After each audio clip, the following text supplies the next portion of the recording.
Uma casa antiga pode revelar hábitos e costumes de seus moradores. Transformada em museu, tem ainda mais história para contar. Esta foi a primeira sede da colônia Vitimarsum, fundada em 1951 por famílias da igreja menonita que haviam chegado ao Brasil 21 anos antes, fugidas das guerras e perseguições religiosas na Europa. Depois de passar por Santa Catarina, onde não foram bem-sucedidos na agricultura, os menonitas vieram para o Paraná, onde fundaram a colônia e vivem até hoje. O primeiro grupo de menonitas era formado por 1.250 pessoas. Começaram a deixar Santa Catarina em 1935 em direção ao Rio Grande do Sul e Paraná, mas antes já tinham andado bastante pela Europa. Os menonitas são um grupo que se originaram na época da Reforma no norte da Alemanha, perto da Holanda, na Frísia, na Alemanha. De lá migraram para a Prússia. Ficaram muitos anos morando lá, em comunidades, principalmente periferia das cidades. Em 1789 foram convidados para ser colonos na Rússia, na Ucrânia, no início. Depois na Rússia se espalharam em diversas comunidades, Cazaquistão, chegando até na Sibéria, perto da Manchúria, perto da China.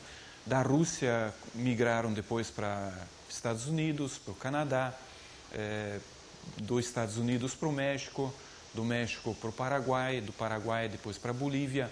Então há uma migração muito grande da etnia menonita, motivado por religioso no início, depois mais a questão política teve uma influência muito grande, mas os menonitas sempre foram conhecidos principalmente como produtores agrícolas ou rurais, e com uma tendência muito grande de se agruparem, ficarem vivendo em grupos conhecidos com seu sistema de produção, administração, comunidades, né? Quando os menonitas compraram a Fazenda Cancela, a casa que hoje reúne objetos dos primeiros colonos já existia e pertencia ao senador Roberto Glasser. Foi a primeira moradia dos imigrantes, mas já teve outras ocupações. Eles usaram como moradia, para depois instalar suas próprias casas nas suas áreas, nas suas terras. Depois foi instalado como hospital. Nascia-se aqui dentro, tratava-se os doentes aqui dentro. Eu, por exemplo, nasci aqui no hospital. Sou peça de museu já.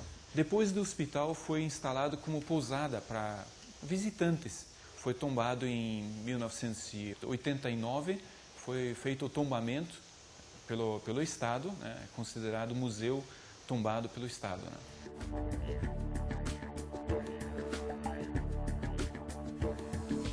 Uma construção mista de alvenaria e madeira e cobertura em duas águas. Os beirais ornamentados demonstram o bom gosto dos construtores. Mas é dentro da casa que se revela a história dos imigrantes. Na antiga cozinha, o registro das andanças pela Europa. Nós tivemos vários avós que achavam que era interessante para os netos saber como é que era na Rússia. A parte de produção de trigo, criação de cavalos, suas casas. Era assim que os nossos antepassados trabalhavam, viviam, muitas vezes se divertiam também com criação de gado, de cavalos. A gente tem um ambiente aqui todo dedicado para objetos russos. Eles passaram muito tempo lá também, né? Na Rússia os menonitas passaram em torno de 150 anos, bastante tempo. E quando vieram aqui para o Brasil, eles trouxeram diversos objetos que nós temos aqui nesse quarto, né? Por exemplo, nós temos o samovar, que era para tomar chá. Nós temos aquilo que poderia ser idêntico a uma torneira hoje, né? Para lavar a mão. Nós temos outros objetos, mesmo os utensílios, que hoje não seriam dessa forma, né? Talheres. Nós temos as botas aí que são de feltro, que aqui não precisa de bota de feltro, mas na neve precisaria, né?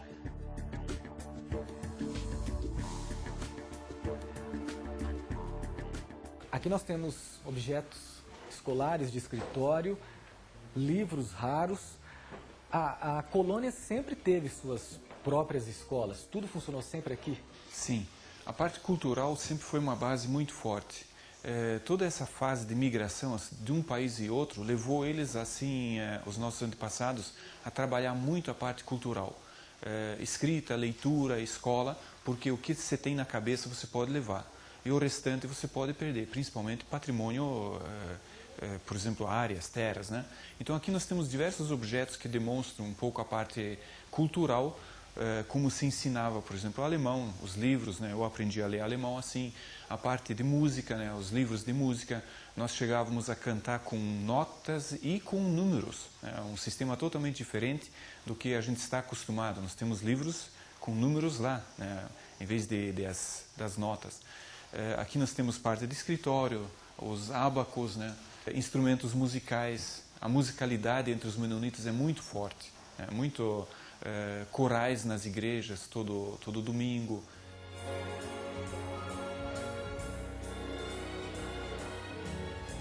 Todo mundo aqui fala português e alemão. Praticamente todos, e ainda além de alemão, um dialeto alemão que vem desde 1500, 1520, 1530. Esse dialeto é mantido entre as comunidades menonitas, não só aqui em Vidmarsum, como fora do país, na própria Alemanha, na Rússia, nos Estados Unidos. Então esse dialeto é algo que nos mantém bastante unidos, né?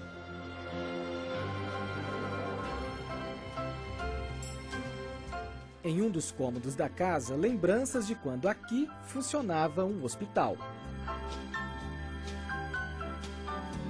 Um objeto interessante, isso aqui é um aparelho de anestesia, né? Colocava-se gelo aqui dentro e com esse nas feridas para costurar, né? Apertava aqui e ia descendo aqui para esfriar o local onde se costurava ou teria que fazer uma sutura.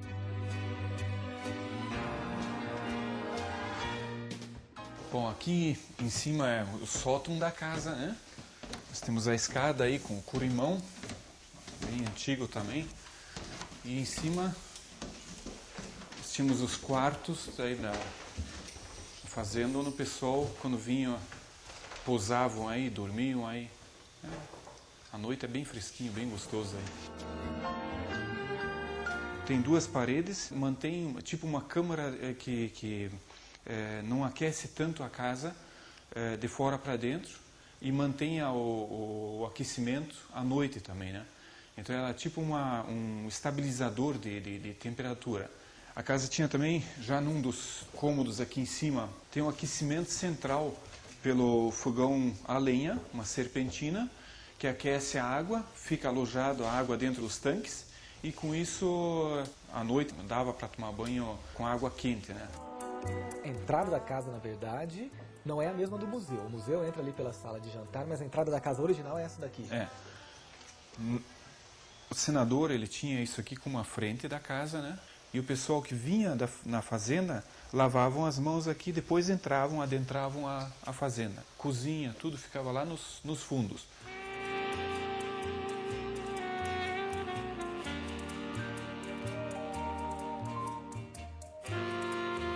E a varanda da casa, né?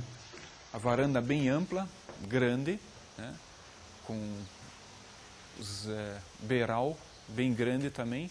E aí que vem o dizer, por exemplo, que o pobre não tem eira nem beira. Os ricos tinham dinheiro para montar uma varanda bem grande e um beiral bonito na casa, né? Eles tinham como ostentar sua riqueza. E o pobre não tinha. Trabalhava-se bastante, mas também se descansava bem. Então uma varanda para tomar um café, para sentar, conversar, passar o domingo.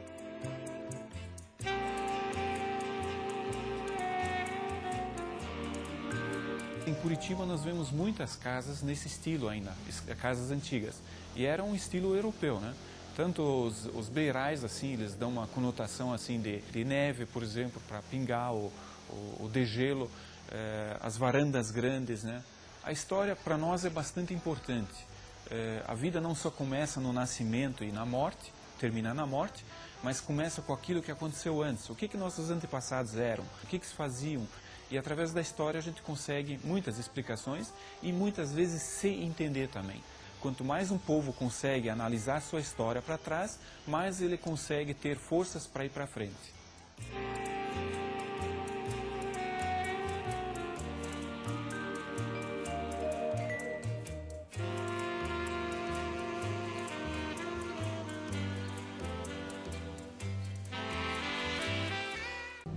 Brasil.